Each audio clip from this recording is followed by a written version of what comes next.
काली स्याही सी काली लड़की। 3 भाई थे सीमा के, 2 विदेश चले गए थे। सबसे छोटा अजय इंजीनियरिंग कर अपने ही शहर में नौकरी कर रहा था।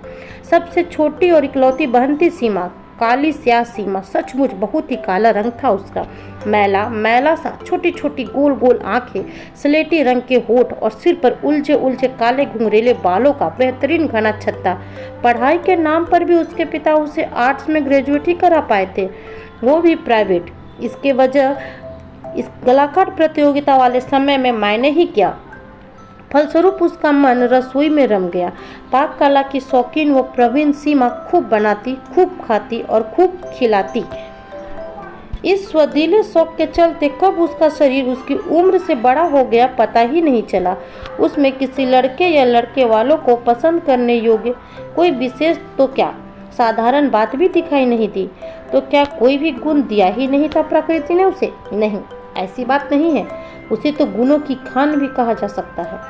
उसकी निर्दोष खिलखिलाहटे, धूले पारदर्शी कांच सा साफ मन और अपने पराये हरेक के लिए उसकी छोटी छोटी आंखों में झांकता स्नेह का विशाल सागर, क्या ये वो विशेषताएं नहीं है जिनके गुणों में सम्मिलित किया जा सके? परंतु बाजारवाद के इस अंधे युग में अक्सर खूबसूरत कवर में घटिया चीजें खरीद लाने वाले लोग आंतरिक सौंदर्य के याचक होते ही कहाँ हैं। कभी वो माँ से छिपकर चेहरे पर मुल्तानी मिट्टी, तो कभी बेसन का लेप लगाती, कभी चुपके से अपने भाभी के गोरेपन के क्रीम लगाती, पत्रिकाओं में रंग निखारने के नुस्खे पढ़ती, पर उसके चेहरे का रंग में 19-20 का भी अंतर भी तो न दिखता। सीमा ने काया को छरहरी करने के कठिन क्रम में घर के कामकाज का अधिक से अधिक भार खुद पर ले लिया था। खाना भी नाव के बराबर खाती। खाने की शौकीन वो मासूम लड़की भूखी रहकर अवसाद की चपेट में आने लगी।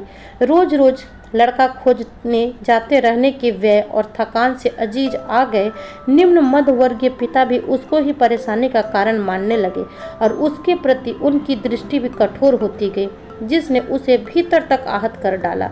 रही सही कसर भाई अजय की नौकरी में व्यस्तता ने पूरी कर दी। वह रात पड़े ही घर में घुस पाता।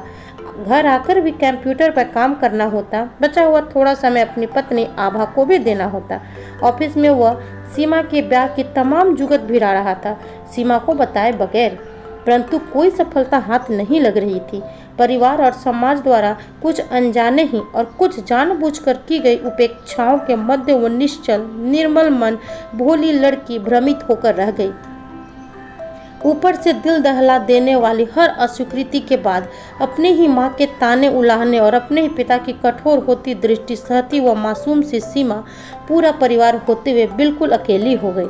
31 बरस की आयु में हताश हो उन्हीं भयावन अस्वीकारों, तिरस्कारों, उपेक्षाओं और ताने उलाहनों को उसने अपने ही दुपट्टे के साथ मजबूती से बांधा और उसका एक सिरा अपनी गर्दन में और दूसरा पंखे की छड़ से बांधकर अपनी काली मोटी काया लेकर मौत का झूला झूल गई। वो भोली घरेलू लड़की दूसरी पढ़ी लिखी लड़कियों की तरह अपनी भावुकता पर नकेल कसना सीखी कहाँ पाई थी। परिवार अपनी नासमझी का यह प्रतिफल सोच भी नहीं सकता था। सीमा के इस कदम से पूरा परिवार सदमे में था। उन्होंने कभी नहीं सोचा था कि उनका ऐसा व्यवहार सीमा को उनसे हमेशा हमेशा के लिए दूर कर देगा। इस कहानी को लिखने का मकसद यही है कि माता पिता को अपने बच्चों को उनके रंग रूप से आकलन नहीं करना चाहिए। उन्हें इस काबिल बनाइए कि समाज में वो अपने रंग रूप नहीं, अपने गुण और काम से पहचाने जाए। आप सभी को क्या लगता है, सीमा ने जो कदम उठाए वो सही था या नहीं? कमेंट कर अपने विचार ज़रूर शेयर करें। उम्मीद करती हूँ आप सबको ये इमोशनल स्टोरी ज़रूर पसंद आई होगी। तो प्लीज़ जाते जाते लाइक, शेयर और सब्सक्राइब करते जाइएगा। आपका लाइक ही मेरे लिए मोटिवेशन का काम करती है। वीडियो को अंत तक सुनने के लिए आप सभी को बहुत बहुत धन्यवाद दोस्तों।